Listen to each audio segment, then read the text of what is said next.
Hello friends, कैसे हैं आप सब। आप सभी का स्वागत है आपके अपने चैनल लेवल अप लर्नर्स में।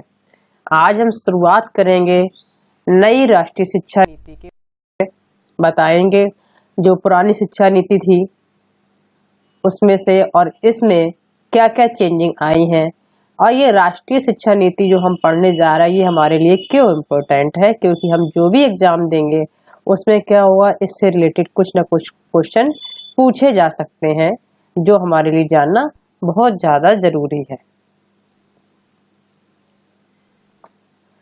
तो जो ये समिति तैयार करी है, जिनके अंडर में तैयार करी गई है, उनका नाम है डॉक्टर के कस्तूरी रंगन। ये जो थे ये भारतीय अंतरिक्ष अनुसंधान संगठन इसरो के पूर्व अध्यक्ष, और इन्होंने कहा कि हमने एक ऐसी नीति निर्मित करने की कोशिश की है जो हमारी समझ में शैक्षिक परिदृश्य को परिवर्तित कर दे, ताकि हम युवाओं को वर्तमान और भावी चुनौतियों का सामना करने के लिए तैयार कर सके। यह एक ऐसी यात्रा रही है जिसमें हर सदस्य ने व्यक्तिगत और सामूहिक रूप से हमारे देश के व्यापक शैक्षिक परिदृश्य के विभिन्न आयामों को शामिल करने की कोशिश की है। ये नीति सभी की पहुंच, क्षमता, गुणवत्ता, वरीयता एवं जवाबदेही जैसे मार्गदर्शी उद्देश्यों पर आधारित है। इसकी जो अध्यक्षता की है वो हमारे प्रधानमंत्री नरेंद्र मोदी जी ने की है, और जो इसको मंजूरी दी है वो केंद्रीय कैबिनेट मंत्रिमंडल द्वारा दी गई है।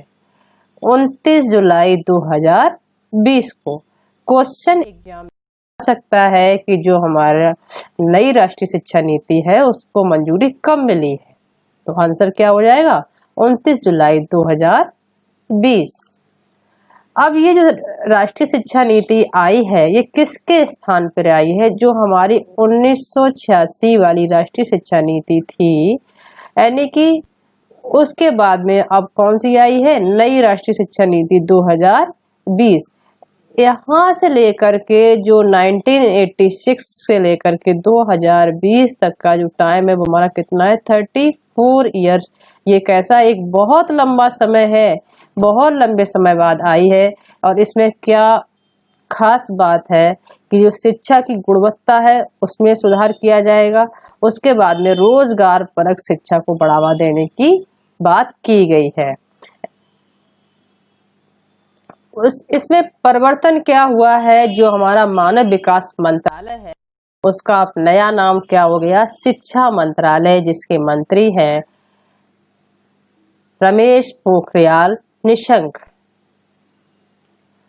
अब इसमें से कुछ चीजें समाप्ति कर दी गई हैं, जैसे कि बीच में पढ़ाई छोड़ने पर ड्रॉप आउट का धब्बा नहीं लगेगा। जैसे पहले क्या था, जब हम बीच में पढ़ाई छोड़ देते थे तो ड्रॉप आउट का हमारे ऊपर एक धब्बा लग जाता था, अब वो नहीं लगेगा।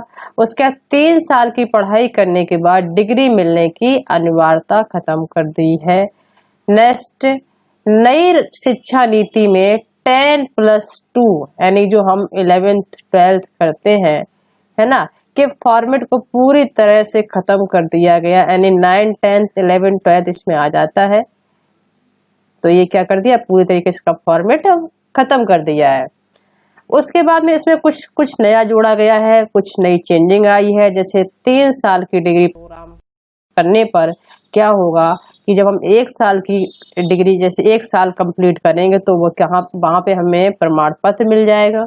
जब 2 साल हम जैसे ही हमारे ग्रेजुएशन के कंप्लीट हो जाएंगे वहाँ पे हमें क्या मिलेगा, डिप्लोमा मिलेगा। और जब 3 साल की ग्रेजुएशन कंप्लीट हो जाएगी तो वहाँ पे हम डिग्री ले सकते हैं। उसके बाद में देश में खुलेंगे दुनिया के टॉप 100 संस्थानों के कैंपस खोले जाएंगे। और सबसे खास बात क्या होगी, इसमें जो बोर्ड एग्जाम होता है अब उसमें क्या होगा, नंबर नॉलेज स्किल्स पर फोकस नहीं किया जाएगा। अब किस पे फोकस किया जाएगा, अब नॉलेज स्किल्स पर फोकस किया जाएगा। पहले क्या था, जो बोर्ड एग्जाम होता था उसमें नंबर पे फोकस किया जाता था, अब नॉलेज स्किल्स पर फोकस किया जाएगा। पढ़ाई का नया कायदा 2030 तक 100% बच्चों को स्कूल पहुंचाने का लक्ष्य रखा गया। यानी जो अब हमारा जो अब नीति आई है उसका टारगेट क्या है कि 2030 तक 100% बच्चों को स्कूल में पहुंचाने का लक्ष्य रखा गया है। उसके बाद में देश की 64 यानी 64 कलाओं को बढ़ावा मिलेगा, है ना। उसके बाद में धार्मिक और समाज में सुधार होंगे। फोकस किस पे किया जाएगा? साहित्य के क्षेत्र में बहुत ज्यादा फोकस किया जाएगा, भाषा पर फोकस किया जाएगा, खेल पर किया जाएगा, योग हो गया, आयुर्वेद हो गया, प्राचीन हो गया और मध्यकालीन इतिहास पर फोकस किया जाएगा। उसके बाद में उच्च शिक्षा स्तर पर संस्कृत को 3 लैंग्वेज फार्मूला के साथ विकल्प के रूप में पेश किया जाएगा। उच्च शिक्षा 2035 तक जो 50% ग्रॉस एनरोलमेंट रेशियो और मल्टीपल एंट्री एक्ट का, साथ में national educational technology forum NETF का गठन किया जाएगा। नेक्स्ट, नालंदा तक्षशिला की तरह होगी पढ़ाई। यानी अब जो इसमें पढ़ाई की जाएगी वो कैसी होगी? जिस तरीके से नालंदा तक्षशिला में होती है, चाहे वो योग हो चाहे वो टेक्नोलॉजी हो, है ना। अब यहाँ पे भी क्या होगा? बहुभाषिक बनाया जाएगा, यानी सारी भाषाओं का यहाँ पे प्रयोग किया जाएगा, सारी भाषाओं का यहाँ पे प्रयोग किया जाएगा। अब जो नालंदा तक्षशिला की तरह जब पढ़ाई होगी इसमें, तो इसे 2 भागों में डिवाइड किया गया है। यानी सबसे पहले निचले शिक्षा संस्थान जो निचले लेवल के होंगे उसमें क्या होगा? शिक्षाविदों का अध्ययन यानी एकेडमिक पढ़ाई की जाएगी। और उसके बाद में जो उच्च शिक्षा संस्थान होंगे उसमें क्या होगा? शोध किया जाएगा और रिसर्च किया जाएगा। जो स्कूल पाठ्यक्रम में बदलाव हुआ है, जो 10+2 की जगह पे अब क्या आ गया है? 5+3+3+4 किया जाएगा। अब ये 5+3+3+4 है क्या? इसके बारे में एक बार समझ लेते हैं। यानी कि 5+3+3+4 ये क्या हो गया? ये जो प्री प्राइमरी क्लासें होती हैं, प्री प्राइमरी, इनके बारे में बताएंगे। और उसके बाद इसमें क्या किया? 3 साल के लिए नर्सरी क्लासें कर दी गई हैं। उसके बाद इसमें में फर्स्ट क्लास आ जाएगा और हमारा क्या आ जाएगा? सेकेंड क्लास इसी के अंदर आ जाएगा। थर्ड में क्या होगा? जो थर्ड क्लास हो गया, फोर्थ क्लास इसी में आ जाएगा और ये 5th क्लास आ जाएगा। यहाँ पे जो थर्ड है इसका मीन्स है 6th क्लास, 7th क्लास और 8th क्लास। फोर्थ दिया गया, इसका मतलब है कि जो क्लासेस स्टार्ट होंगी वो किसमें? 9th, 10th, 11th and 12th।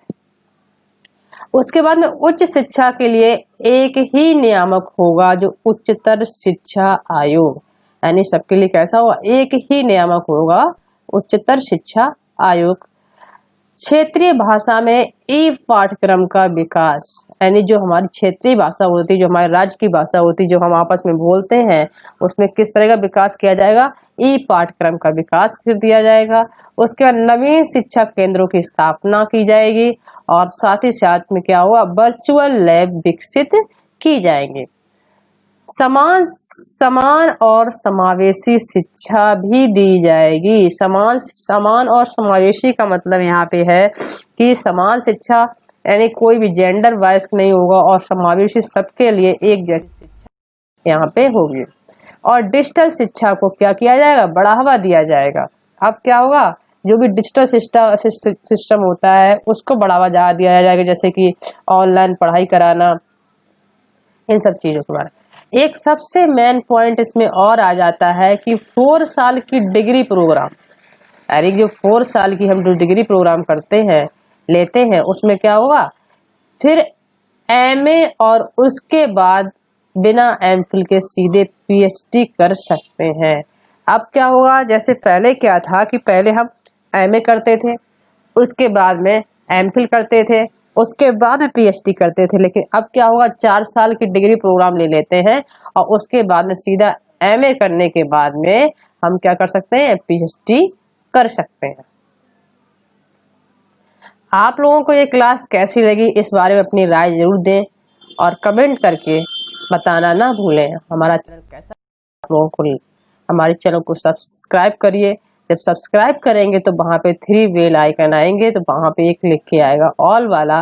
तो जब ऑल वाले पे क्लिक करेंगे तो क्या होगा उससे कि जो भी यहाँ से वीडियो डाले जाएंगे उसका नोटिफिकेशन आपको मिलता रहेगा। आपका बहुत बहुत धन्यवाद।